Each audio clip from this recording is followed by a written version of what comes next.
80 वर्ष नव्हतं. विश्वास ठेवणं सुद्धा तेवढंच गरजेचं म्हणून आम्ही विश्वास ठेवला.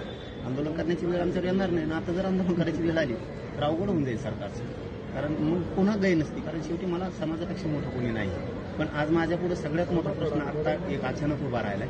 मी तिकडे अर्जंटमध्ये चाललो. म्हणजे मी सगळे आता पुढचे दौरे अचानक रद्द केले जातात आणि मी आता अर्जंट पुण्यात चालू की 1-1.5 लाख पोरांचा विषय एमपीसीचा आणि जाणून बुजून त्यांना त्रास दिला जातो.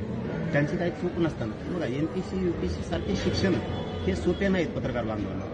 कारण आपले कोणीतरी नातलग लेकराबाळ त्याच्यामध्ये ज्यावेळेस 10-10, 5-5 वर्ष अभ्यास करायचा आणि थोड्याच्या सरकारच्या चुकीमुळे 1.5 लाख पोरांना जर तुम्ही वाऱ्यावर सोडणार असाल तर ही खूप मोठी शोकांतिका आहे. म्हणून मी आता अर्जंटमध्ये मुख्यमंत्र्यांच्या ओळीला पण बोललो, त्यांच्या मित्रांना पण बोललो आणि विखे पाटील साहेबांना सुद्धा बोललो की तुम्ही हे तातडीनं मार्ग काढा.